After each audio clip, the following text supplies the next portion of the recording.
Eu não conheço ninguém que deu muito certo que trabalha pouco. Não é uma Também coisa, não. sabe, o trabalhar bastante, trabalhar muito, não é tudo. Se fosse tudo, todo mundo que trabalha muito Sim. teria prosperado. Mas todas as pessoas que eu conheço que construíram alguma coisa relevante, elas eram chegadas ao labor. Elas gostavam de trabalhar e, de preferência, elas se apaixonavam por aquilo que ela estava fazendo. Ela atribuía algum significado àquilo que ela estava fazendo, o que fazia com que ela fizesse aquilo por muitas horas por dia, repetidamente. Então, trabalhar bastante, ela não é assim a garantia do que você vai se prosperar e enriquecer. Mas todas as pessoas que eu conheço que começaram do zero, que construíram seu negócio, trabalhavam bastante. Então, acho que esse é um ponto. Um outro ponto que eu vejo é alguém que não seguiu o padrão.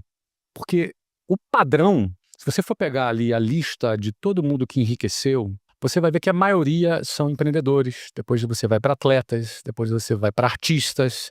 Raramente, é um percentual muito pequeno, que são aqueles caras que chegam no topo da cadeia corporativa e enriquecem como executivos. Esses são uma minoria. Agora, o restante da pirâmide não vai enriquecer. Então, se a gente tem todo um modelo tradicional, um modelo de ensino tradicional, todo um status quo da sociedade que te conduz ou a ser um funcionário público ou a ser um funcionário CLT, ou seja, o cara que conseguiu se desgarrar desta linha de montagem e teve a coragem de, cara, sei lá, ser um atleta, porque o cara, para ser atleta, tem que ter coragem. Sim. Durante um bom tempo, um atleta e um artista convive com olhares atravessados, convive com olhares desconfiados de como quem pensa que ele é um vagabundo. Você entendeu? E ele tem que ter uma convicção muito grande durante um período para conseguir atravessar esse processo, até ele começar a ter um resultado e ser reconhecido. Então, e muitos não conseguem ser reconhecidos nunca, jamais. Então, assim, esse cara, ele tem que ser um cara um pouco rebelde, um pouco fora do padrão, um pouco saindo, sabe? Geralmente vai ser aquele cara que sofreu bullying na infância, sabe? Aquele cara que vai ser aquele cara que não era muito popular e, de repente, ou era taxado como problemático, e, de repente, esse cara, por ser diferente, ele pega um caminho que vai levar ele à prosperidade, porque os caminhos que levam à prosperidade são, na maioria das vezes, estatisticamente, fora da linha de montagem natural da sociedade. Então, eu acho que essa característica do cara ser um pouco diferente, eu percebo nas pessoas que se deram muito bem, que cresceram, você vai ver alguma história ali desse cara, ou é de bullying, ou é de diferente, ou que foi expulso da escola, ou alguma coisa diferente. Não é? O muito certinho, o inteligentão muito certinho, geralmente vai trabalhar para o problemático. O muito inteligente, geralmente, trabalha para o mais corajoso. É verdade. E o mais corajoso é o fora do padrão, porque o padrão é diferente. Então, eu também citaria essa característica aí que tem. Outra coisa é o cara um pouco obcecado. Todo cara que deu certo, ele é um cara meio obcecado, entendeu? É uma palavra negativa, obcecado, parece uma coisa...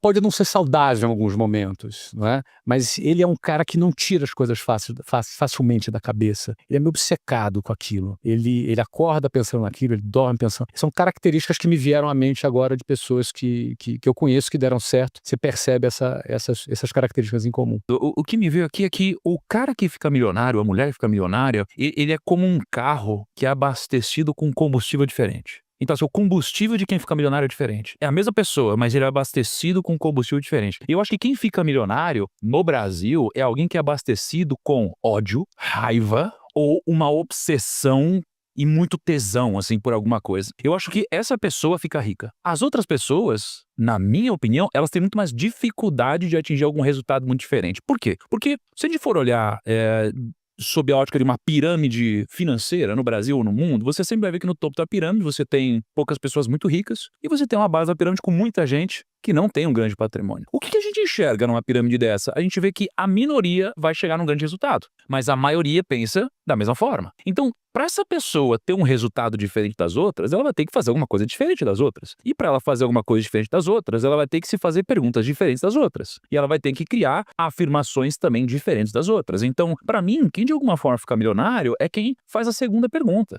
A primeira pergunta é a que todo mundo faz. Agora, a segunda pergunta é a que pouca gente faz. Então, a segunda pergunta seria esse segundo grau de pensamento, mas talvez de uma forma menos filosófica e muito mais instintiva. Porque quando o Flávio falou do cara que sofre bullying ou tem algum pensamento diferente, eu também, as pessoas que eu conheço que são ricas, elas têm um probleminha, cara. Elas têm alguma coisinha diferente. Ela se veste diferente, ela pensa diferente, ela fala diferente, ela tem trejeitos diferentes e ela tem uma visão não convencional do mundo. Eu vejo que a gente começa, talvez na vida, tendo uma responsabilidade, uma obrigação de trabalhar muito mais em horas do que no futuro. Por quê? Porque no futuro, se você for olhar para uma pessoa como um Flávio, que gerencia sei lá quantos milhares de colaboradores, uma decisão dele impacta de uma forma muito profunda a corporação dele. Então, uma decisão bem tomada tem muita escala. No passado, talvez a força abraçal, a repetição da quantidade de tentativas, de execuções, de vendas, era muito mais relevante do que algo muito estratégico. Então, no começo, a gente precisa de muito mais horas de execução e trabalho duro, e no futuro, a gente precisa de muito mais trabalho intelectual, que escala muito mais. Então, no final das contas, é trabalho igual cavalo. Para você ter sucesso, você vai ter que provocar algum desequilíbrio para que você alcance alguma coisa. Porque no equilíbrio, na boa, tu não vai conseguir, não. Então vai ter que ser uma superação, vai ter que ser um trabalho extra, vai ter que ser uma ideia genial que tu teve às 3 horas da manhã. Vai ter que ser, sabe, um insight que você teve com a tua equipe, a equipe unida trabalhar. Ou seja, você precisa provocar um desequilíbrio na tua vida para alcançar alguma coisa. Você gastar 4 horas e meia no trânsito é um desequilíbrio. Isso desmonta muito, isso que o Thiago está defendendo, eu concordo com ele, desmonta muito esse mundo ideal do equilíbrio, que pode, inclusive, frustrar quem assiste isso, porque, cara, é inatingível. É inatingível, né? A pessoa que constrói patrimônio ao longo da vida, ela tá pensando em mais do que, cara, vou fazer um negocinho aqui e vou ganhar um dinheiro. Você, por exemplo, não pensou só em ganhar um dinheiro com venda, você quis criar um negócio. E aí depois você foi pra visão do equity, de fazer esse negócio ter valor de mercado, para que ele possa ser vendável. Aí você vendeu, aí você comprou de novo. Aí você foi fazer outros negócios, sempre com essa visão de que, olha, eu vou ganhar um dinheiro aqui, mas o principal tá no valor da empresa que eu tô criando. Ninguém vence esse jogo pensando no curto prazo. Mas existe aqui alguns aspectos do pensar em longo prazo que eu diria para você que, se o cara não estiver atento, ele pode fazer tudo certo com o dinheiro dele, pensar no longo prazo com o dinheiro dele, mas ele se ferrar. Por exemplo, uma boa fórmula para ficar pobre: divórcio. Para ficar muito pobre, o segundo divórcio. Então, um jogo de longo prazo é um jogo de quem não negligencia o casamento dele. Se ele decidiu se casar, se ele resolveu se casar, o cara pode ter decidido não se casar, mas se ele resolveu se casar, um sacrifício que ele não deve fazer é na família dele. Se ele sacrificar a família dele por causa do dinheiro, ele vai ficar sem família e sem dinheiro. Vai ficar sem os dois. Então eu penso que dando um exemplo aqui, alguns aspectos que não são só apenas o financeiro, como o Thiago fala muito, o risco da ruína, por exemplo. Hoje em dia a gente está com aquela febre das bets, né, das apostas. Sim. O que eu recebo de mensagem de mulheres desesperadas falando que o marido está devendo para agiota por causa de aposta é imenso. Toda caixinha que eu abro tem alguma coisa, alguém se lamentando muito, o que fazer agora que eu estou devendo tanto, etc. E tal. Se o cara vai para o caminho da aposta, cara, não basta o cara ser brilhante, para ganhar dinheiro e ser um bom gestor do dinheiro dele, se do outro lado ele vai cair no vício, ele vai cair na droga, ele vai cair em negligenciar a família dele. Então, eu não estou nem defendendo o aspecto moral dessas questões, estou defendendo o aspecto financeiro dessas questões. Pragmático. Sendo pragmático, não é? Cuide bem da sua família.